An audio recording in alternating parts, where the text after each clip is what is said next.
My name is Peggy Sims, and this video is part of the requirement for Ministry 593 at Point University. I have always been intrigued by Titus 2:3-5, calling the older women in the church to teach the younger women. Yet I do not see this happening very much. What I do see is older women reaching retirement age and just sitting down. There may be many reasons, but some women just feel that they have done their part and it's time to let someone else do it. They just don't want to. My paper is titled Mentoring for Older Women, the How and Why of Training and Mentoring Programs. This video includes an overview of my research paper and some additional comments. I will also suggest some excellent books to assist the first-time mentor and introduce my own series of workbooks that are currently being developed. Many sources tell us that mentoring in America is not widespread. My own non-scientific poll of 24 church pastors confirmed that statement. None of the 24 churches had mentoring programs for women. Only 2 out of 24 pastors admitted ever having mentoring relationships themselves, and none desired to add any kind of mentoring ministry to the existing list of activities in their church. Jesus mentored his disciples. He spent time with them, eating with them and praying with them. He maintained a daily relationship where the disciples learned how to apply truth to every part of life. The word mentor comes from a character in Homer's Odyssey. Apparently, the main character, Odysseus, went away to fight the Trojan War. Before he left, he put his friend Mentor in charge of watching over his young son.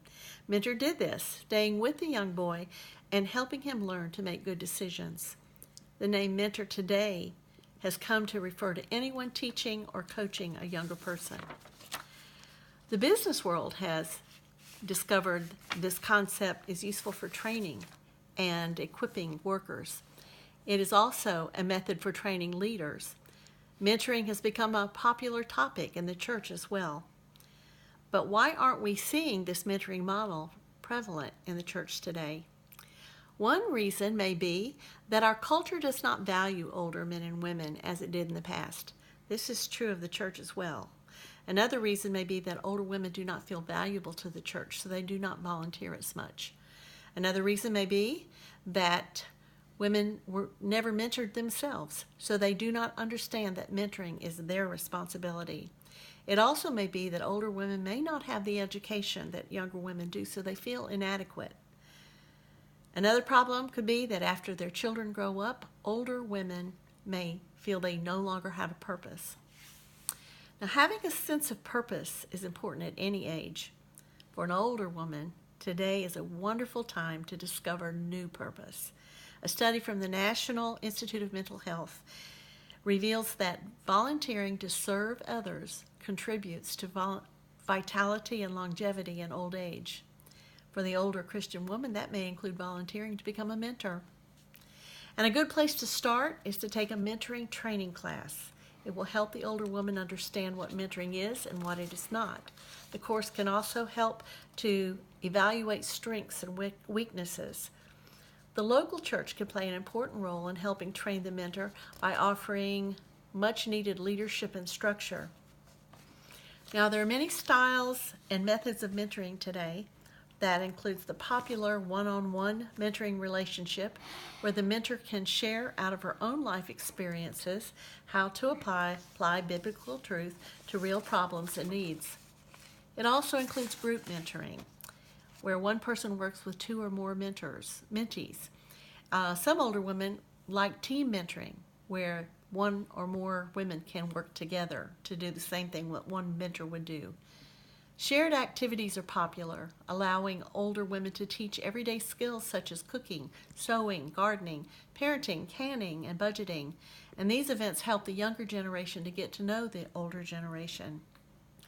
Now, dealing with Generation Xers and the millennials can create special challenges. These young people look different and act very different. They've experienced high divorce rates in their family and have become very cynical about life. They've witnessed corruption in the church and often stay away because they do not trust Christians at all. They find older Christians especially to be fake, legalistic, intolerant, and unloving. When they do attend church, they often go to churches that are stratified along generational lines.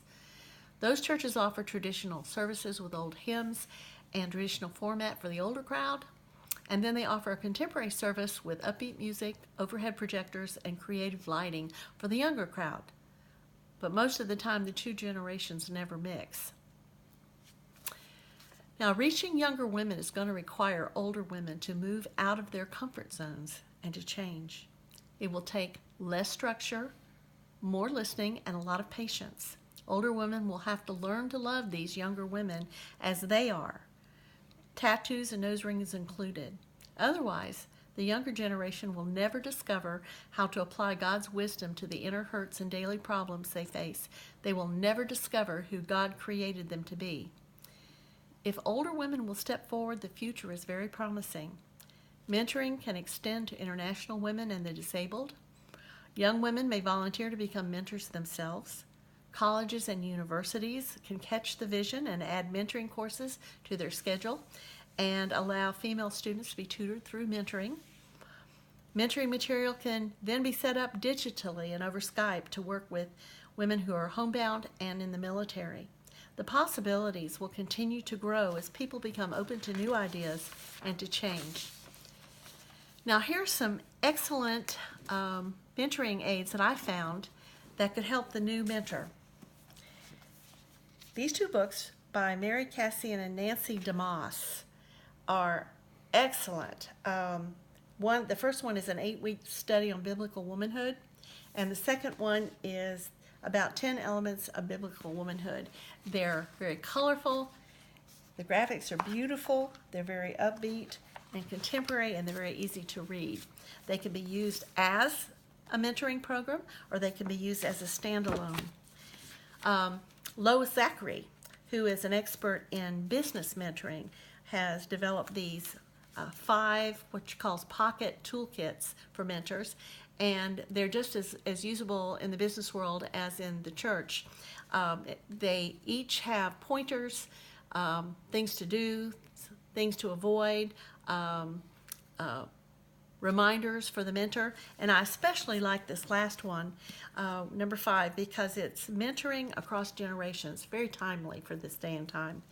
And let me introduce my own mentoring series called Mentoring Made Easy. The very first book is a guidebook, and as you will see, it starts with a survey.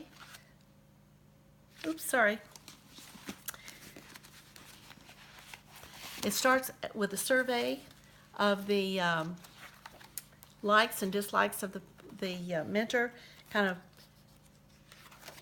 finding out where she stands spiritually and what her interest level is. And it's followed by 6 training sessions that can be used in conjunction with the excellent book Organic Mentoring by Sue Edwards and Barbara Newman. Or it can be used as standalone training, but each of them is step-by-step with scriptural references to go with it. And then the remaining books were set up as modules, separate books, so that they can be used by the mentor as a standalone individual study based on the mentee's desires and interests.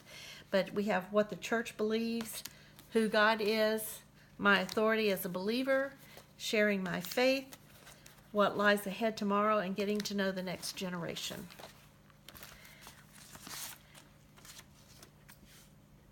In closing, I want to encourage older women to finish well and to do something to influence the next generation for Jesus Christ.